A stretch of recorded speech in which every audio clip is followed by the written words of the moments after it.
Welcome to the Deal by Me podcast, where we ask guests to tell us your story.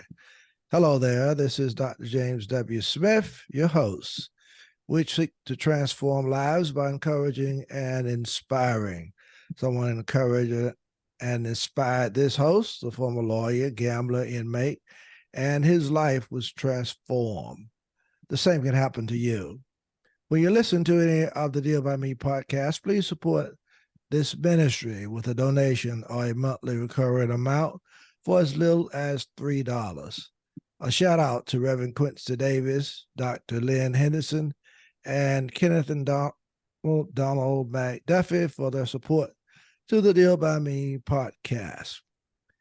Check out my encouraging, inspiring, and transforming books. I'm available for speaking engagements, in-person and virtual seminars. So please contact me through my website, www.dealbyme.com.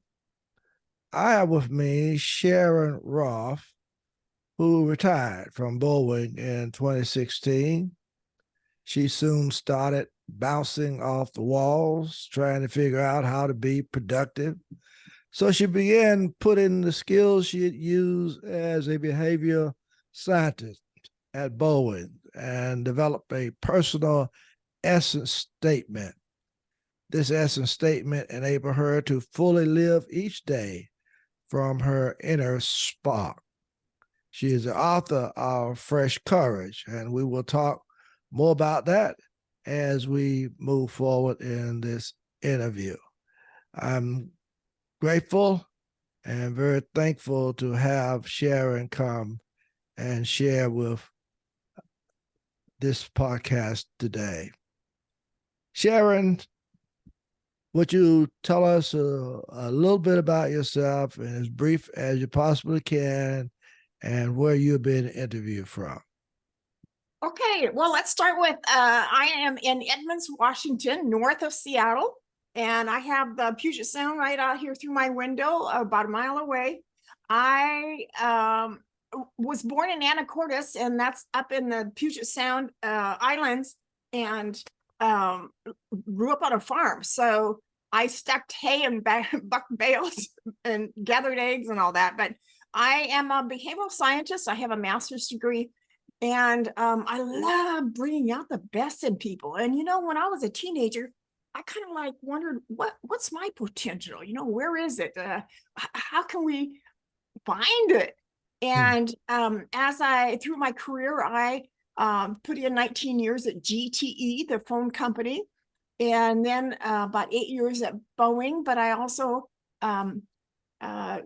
took leave of GTE because I felt like I had more to offer than what they were engaging me for. And that was a little challenging because I had to start back at the bottom of the ladder. But anyway, now I am using my talent to encourage people to think and to live from their inner spark, their intrinsic motivation. And I did write a book, Fresh Courage in Retirement, Finding Purpose, Essence, and Fulfillment. And it's got lots of resources in there for helping people think outside the box, because there's so much opportunity if we just look, and inspiring people. And and I'm the Queen of Courage on Instagram. So I'm all about bringing out the best in people. Okay, all right. Well, since we're on this book that you have written, Fresh Courage, let me ask you, what was the driving force behind you writing that book? Well, all of us have a spark that gets us going. So what was it with you? Well, I felt kind of a calling to do it. I felt like that was being obedient for me. And I've done, like, leaving my steady job was that leap of faith where it felt like it was right for me. And people don't talk about how important it is to be obedient to God. Now, I took the title Fresh Courage from a Hallmark movie. they said, when you go home from vacation, you often go home with fresh courage.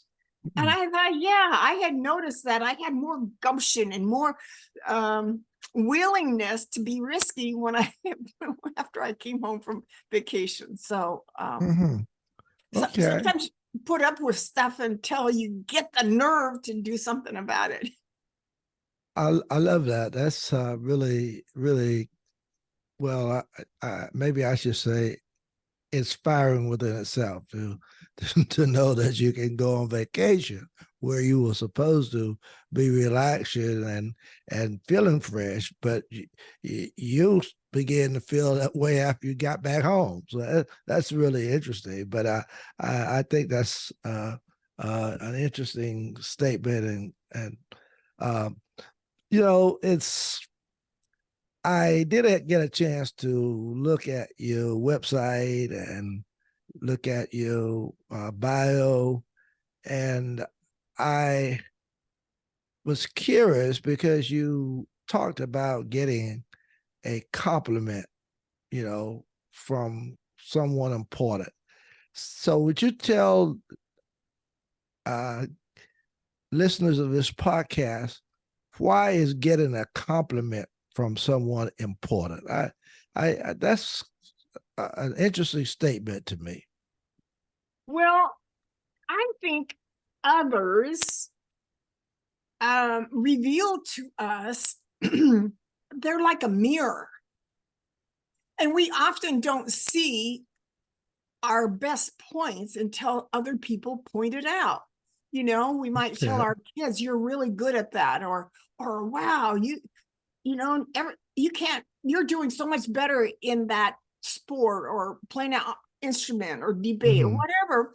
And you might have just thought you were average, but when somebody points it out to you, it's like, "Oh yeah, yeah, I guess I am." And Okay. that's one of the key points in finding your spark is your talent. I've been reading 2, 3 books here lately that are talking about uh, promoting and focusing on our gifts and talents, because the rest of that stuff but we're unique because of our gifts and talents. Okay. I think when the scripture talks about that your joy may be full, that Mm-hmm. joy comes from living from that spark inside. I like that. That's really interesting, and very intriguing. I must say.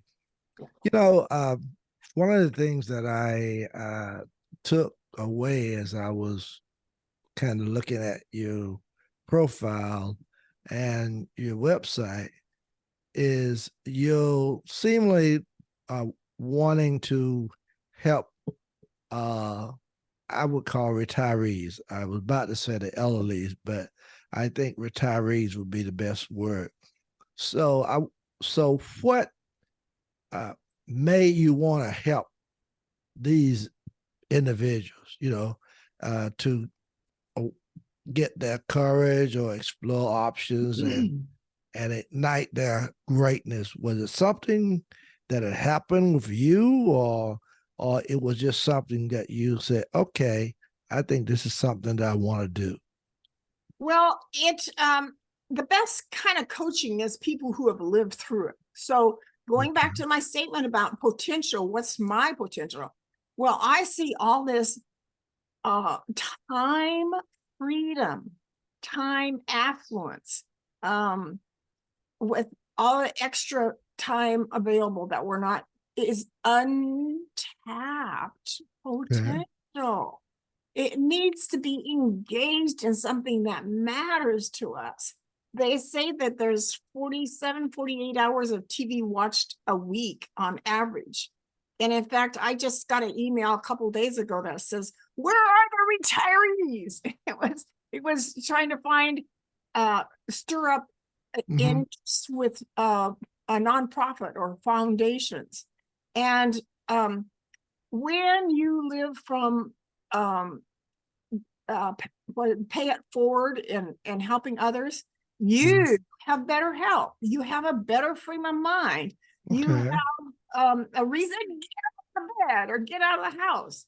And it improves our health and our mental well-being. And most often we live longer. I mean, people who are over 100 have probably given a lot of service to others with a joyful heart.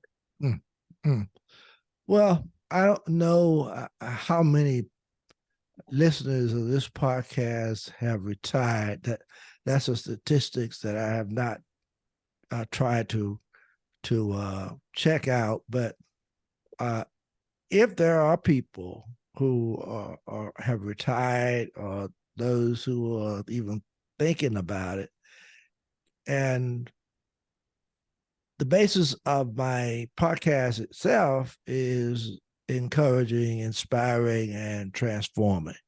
So, what I would want to know from you, what is it that you would say to individuals who are thinking about retiring or who have already retired, or may be in a situation where they just don't quite know what they want to do? Or they may be going through some other matters in their lives that could be uh, depression, going through a difficult moment. What is it that your story, what you have gone through, what you have experienced, that would help these individuals? Well, I think being curious, thinking about possibilities, and in fact, be curious as a 3-year-old.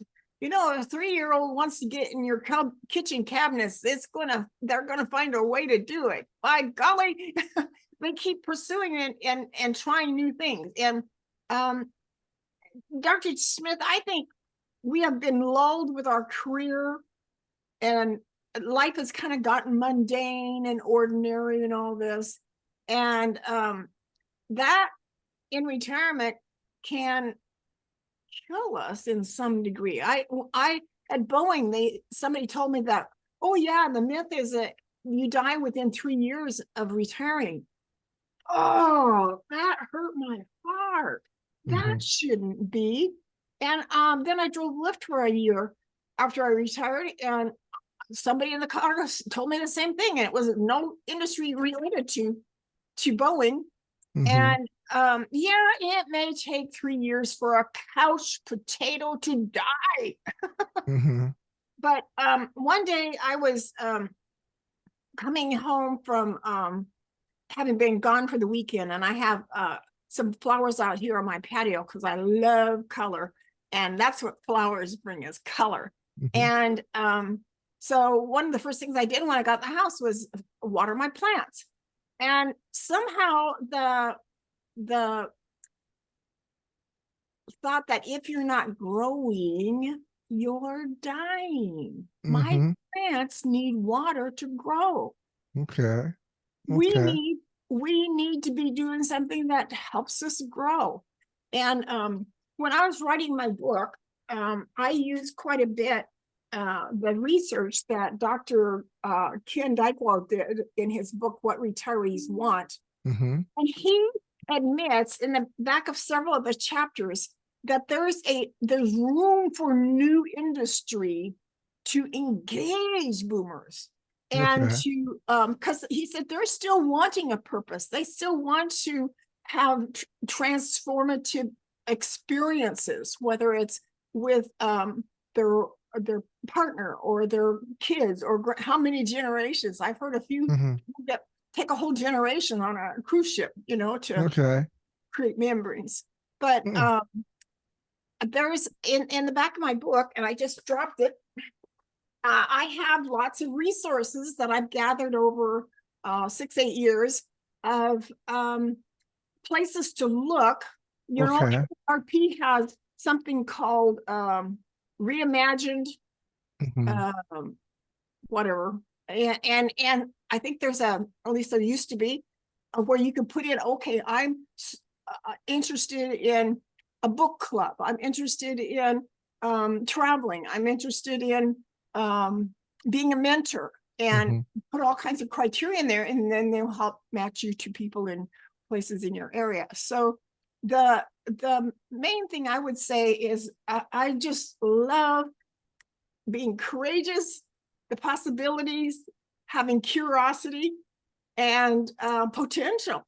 So I'm aiming for 100, Dr. Smith. I don't know about you, but I've got lots of life to live, and I want to help people come along the path and give more, Okay. because the main criteria is you don't have to work from your brain anymore like your bosses were paying you for. You Mm-hmm. now get to live from your heart. Mm. You're the Okay. boss of your heart. Nobody tells us that. Mm.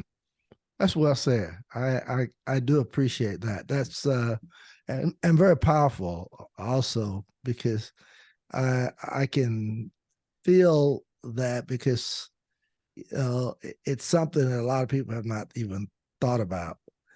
Listeners, hang around. Don't go to place, because Sharon is going to come back and share some more good information for us. But first of all, I want to ask Sharon, if somebody is interested in your book, uh, Fresh Courage, and interested in knowing more about you and what you do, can you tell listeners of this podcast how they can contact you or get your book? Sure, I would be happy to. So, are you taking a break, or we'll just keep going? Keep going. No, I want you to Oh, tell them. okay. Yeah. So, I have a website, SharonRolph.com. Mm-hmm. It's not, well, there's parts of it that are exciting, but the front page kind of looks like a canned deal. But look beyond that, and you'll find some interesting things. So, here's what I would like to do. My signature system is to help you understand what God put inside of you. Here's my example. I am precious jewel of wisdom. I am colorful collaborator, motivator, and learner. I am tranquil, authentic, and pure inspirer. I light fires. And I recently this week put down all kinds of words that might describe lighting your fire, and it came up with words like elevate and bringing out the best. I mean, who comes along and tries to bring out your best? You Mm-hmm. probably need some help with that. So Okay. my Discover Your Inner Spark, a 90-day program to rekindle your joy. Mm. Because when we live from what matters to us, life is so good. It gives us the extra passion, purpose, and Mm-hmm. potential Mm-hmm. in everyday life. So I also have a website that's more what I created, called Effortless Vitality now.site, now.site. Okay. And it is mainly aimed at women, because a lot of people that buy transformative or listen for transformative ways of living are often women. But men have, I think, even more of a struggle in retirement, because they're such doers, and Mm-hmm. to listen to their heart is a little tougher. But Are you talking about me? I might be. Okay, I hear you. So, so my book, Fresh Courage in Retirement, Finding Purpose, Essence, and Fulfillment, is Okay. available on Amazon. If you want an Okay. autographed copy, you'll have to get in touch with me. But Okay. it's got scattered throughout the book my art Okay. blocks. And in fact, that purple one right there, it says, um, it's from a Bill Gaither song. It ends with, may you feed a hungry world through me. Okay. Okay. That's a prayer. All And right. I'm kind of surprised at how much that matters to me. Okay. That's not being a couch potato. There's amazing experiences to be had around the world when we're giving and providing. Okay. All right. Did you share, if somebody wanted an autographed copy? Did you share that website that they can get in direct in contact with you to get a? Oh, okay. Well, I'll give you my email address. Yes. Okay. It's Sharon at effortlessvitality.org, O-R-G. Okay. And effortless vitality is that thing that flows from you. Nobody has to jack you up to get you going. It Mm-hmm. flows from you. And I think the world would be marvelous if people were flowing from the gift God gave them. Okay. Well, thank you so much for sharing that. I know listeners of this podcast will be interested to know how they can contact you. You have such great and really uh, intriguing, exciting, I think very informative uh, story, so that folks will, especially to these retirees or people thinking about it. So I do want to emphasize that. I am curious because I also saw something where you said that uh, life is rigged in your favor. That was kind of intriguing to me, and learn how to experience the idea. Yeah, statement you made now. So, what did you mean by that? Or at least, can you expound on that some?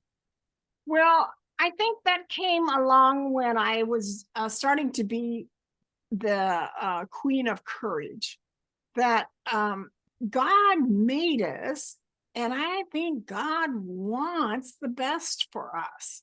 Okay. Um, the other people in our world, the people who raised us, the people who, we were competitive with in high school and all this stuff, even in our jobs, there's oftentimes competitiveness.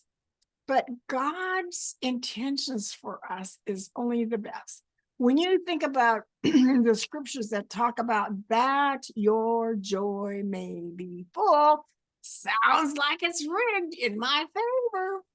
I've Okay. had I've had a real unusual um, conviction the last 5 or 6 years that heaven wants to come to earth.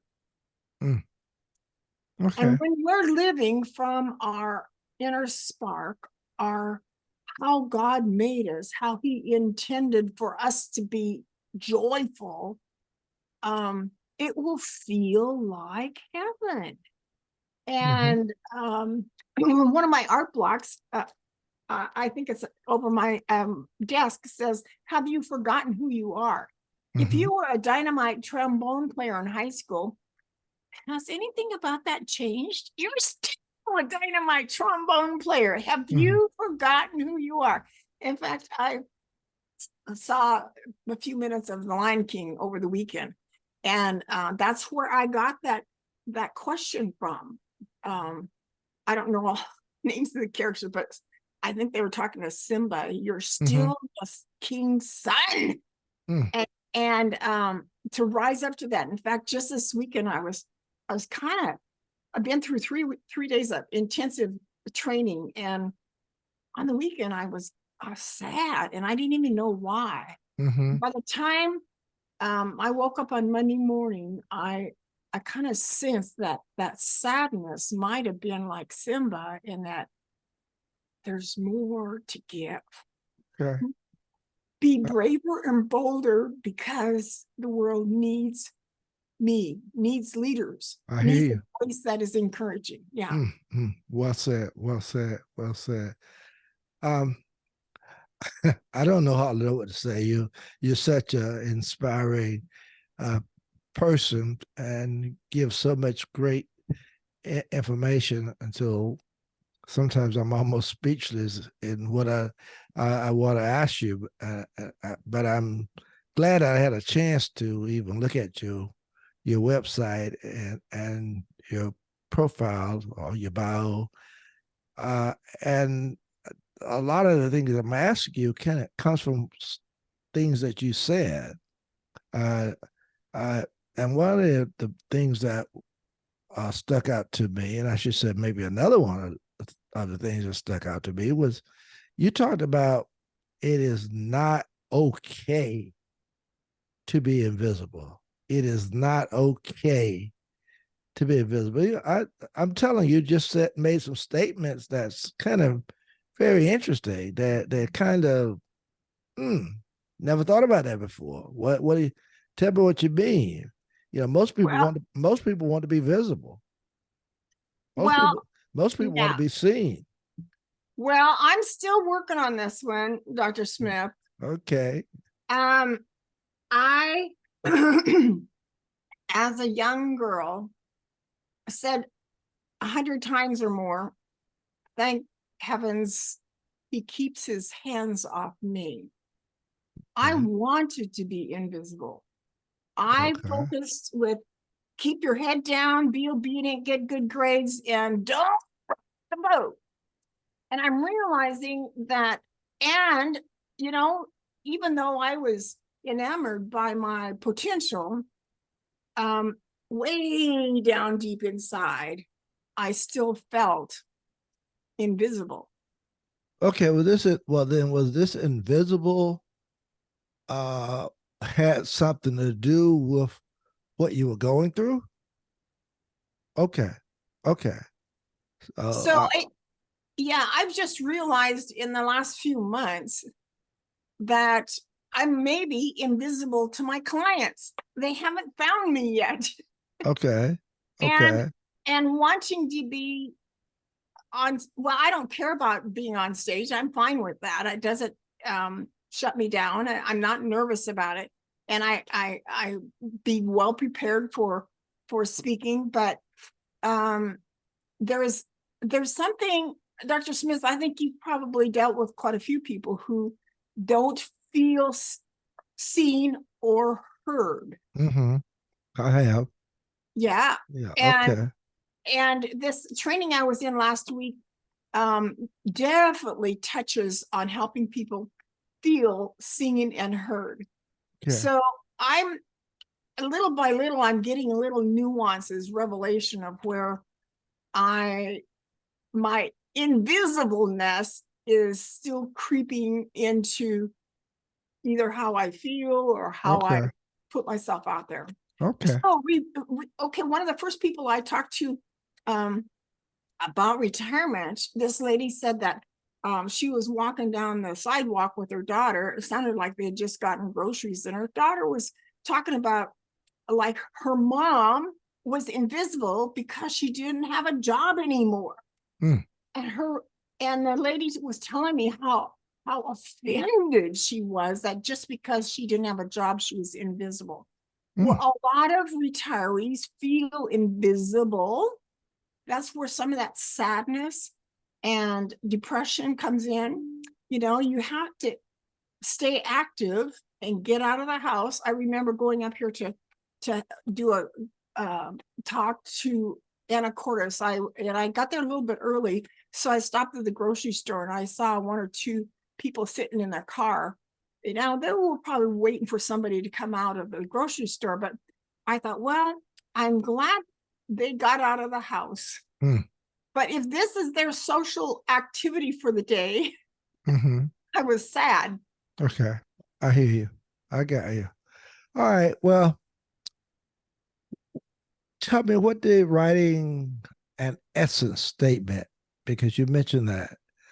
Uh, what did writing an essence statement do for you? Because you talk about it a little bit, you know, and I guess I'm trying to figure out the essence statement. You know, was it like you had to come to grips with something and you wanted to write it down, or there was something else going on and you needed to kind of jot it down and think through it. Talk about it a little bit. Well, it was the first thing that we did in my coaching school that I took. I started it just a week before I retired. In fact, I want to brag, Dr. Smith, that I'm 75 and I brag about it. Okay, I love that. I've I never, love that. I'm I seven to never, eight. I'm 7 to 8, and I brag about it. So I know where you are. Okay. I've never had cancer, never had diabetes, never had night in the hospital. Mm. Let's see, where were we going with that though? That's a Oh, statement. okay. Okay, so when we take the things you love to do, tell Mm-hmm. me 20 things that you love to do. That's a good starting point. And Okay. then we use some of your personal qualities or characteristics, maybe your personality. Mm-hmm. Then we take some of your, consider your guiding principles. You know, I was raised with where there's a will, there's a way. Mm-hmm. Mm-hmm. Then we take your values. Most people really don't know what their strongest value is. Okay. That's where your meaning comes from when you're living from your values. I remember having a college professor, I had to write some kind of English, you know, essay. And this guy had been teaching for 25 years or something. He says, I wrote my paper on values. Mm. He never had anybody write a paper on values. Mm-hmm. So Okay. then we wrap the all these ingredients, we might say, into a metaphor. And the metaphor I used was kind of a miraculous event in itself, but I was in Dallas, Texas at the time. And they back then, every May, first weekend in May, they had a May fair around the Coliseum. And there was a geometry teacher turned jeweler in the back far corner. And I love unique stuff. Mm. So his jewelry was definitely unique.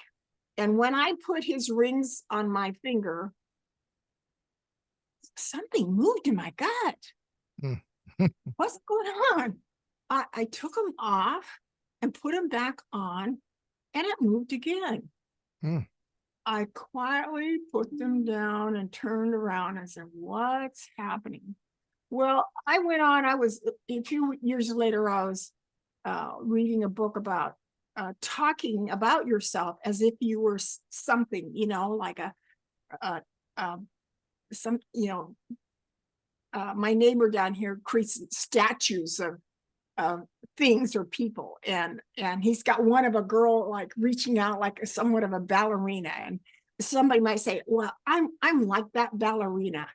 Mm. And I so I use those rings to describe me and in my contribution to work, like what was my value, what was my, you know, my sparkle, my shine, my Mm-hmm. uh, commitment, my reliability, all this, as if I was contributing to this group. So that's where my essence Okay. statement started from. And Okay. once we wrote it, we worked on it for a couple of days, and then they had us stand around in a circle and read our essence statement to each other. Okay. Okay. I That's felt like I had been asked to share my soul. okay. That's Nobody had asked me to ever share my soul like that. It was several of us were practically moved to tears. uh so I'm taking that was what I would call maybe good therapy. Therapy, Uh-huh. it Okay. definitely, yeah, it was transformative.